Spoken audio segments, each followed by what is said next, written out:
మీలో ఎంతమంది అనుకున్నారు ఖచ్చితంగా ఈ సీజన్ ఇమ్మాన్యుయల్ కప్ విన్ అవుతాడు అని? ఎందుకంటే ఇమ్మాన్యుయల్ ఈ సీజన్‌లో పెట్టిన ఎఫర్ట్ అంటూ లేదు. గేమ్స్ ఆడినా,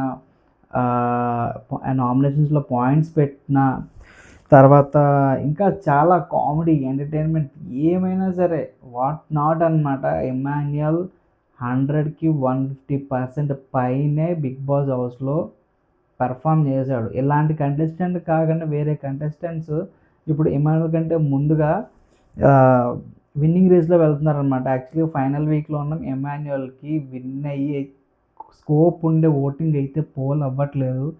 ఇమ్మాన్యుయల్ బ్యాడ్ లక్ అనే చెప్పుకోవాలి. చాలా అంటే ఈ సీజన్ 9 అనేది అంత బీభత్సంగా హిట్ అయిందంటే ఇమ్మాన్యుయల్ దాంట్లో 75% ఉంటాడు.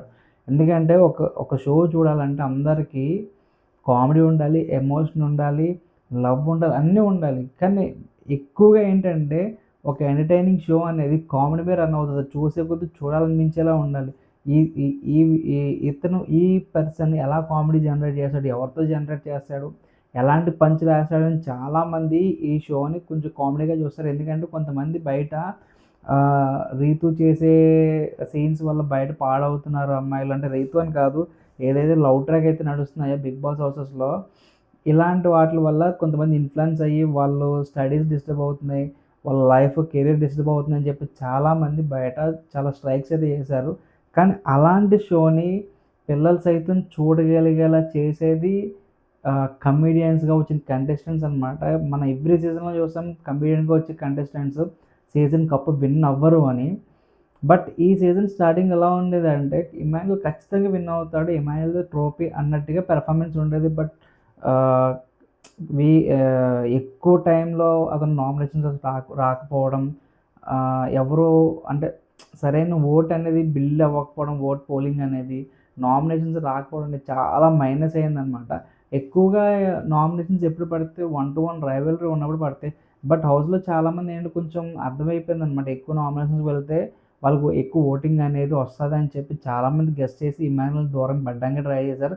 ఇమాన్యుయల్ కూడా తనంతట తాను ఓటింగ్‌లో రాకుండా ఉండడానికే ట్రై చేశాడు. అంటే నామినేషన్స్‌లోకి వస్తే ఎలిమినేట్ అయిపోతామన్న భయం పడి, యాక్చువల్‌గా అతను భయపడకుండా వచ్చుంటే ఈ పాటికి విన్నింగ్ రేస్‌లో ఇమ్మాన్యుయల్ ఖచ్చితంగా కూర్చుందును. ఏదైతే షోని సింగిల్ హ్యాండెడ్‌గా లేపారో జనాలు కూడా అతను విన్నర్‌గా సింగిల్ హ్యాండ్ అంటే వన్ సైడ్ చేసేద్దురనమాట.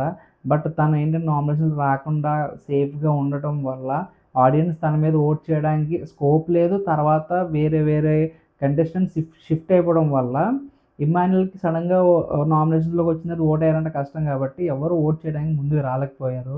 ఇప్పుడు ప్రెజెంట్ అయితే ఇమ్మాన్యుయల్ ఖచ్చితంగా విన్నింగ్ రేస్‌లో వెనకపడ్డాడు. ఇంకో 4 డేస్ ఉంది. ఎవరైనా ఇమ్మాన్యుయల్ ఫ్యాన్స్ ఎవరైనా ఉంటే ఖచ్చితంగా ఓట్ చేసుకోండి విన్ అవ్వడానికి. కొంచెం 4 డేస్ టైం ఉంది కాబట్టి ఓటింగ్ పెరగడం కూడా స్కోప్ ఉండొచ్చు. బట్ తనూజ అండ్ కళ్యాణ్ చాలా అంటే చాలా ఎక్కువ ఓటింగ్‌తో వాళ్ళు చాలా పైనున్నారు ఇమ్మాన్యుయల్‌తో పోల్చుకుంటే. బట్ ఏమన్నా ఏమో ఏ టైంలో అయినా ఏమన్నా జరగొచ్చు. ఏదైనా అవ్వచ్చు. విన్నర్ చేంజ్ అయ్యే ఛాన్సెస్ కూడా ఉంటాయి. సో, మీరేమనుకుంటున్నారు? ఈ సీజన్ ఇమ్మాన్యుయల్ పర్ఫార్మెన్స్ తగ్గట్టుగా తనకి రివార్డ్ దొరకట్లేదని మీలో ఎంతమంది అనుకుంటున్నారు? అసలు ఈ సీజన్ కప్ ఎవరు విన్ అవుతారు? కప్ విన్ అవ్వడానికి ఇమ్మాన్యుయల్ ఆహ్, సరైనోడా? కాదా? అసలు ఇమ్మాన్యుయల్‌కి అంత స్కోప్ ఉందా? అని మీరేం ఫీల్ అవుతున్నారో కింద కామెంట్ చేయండి.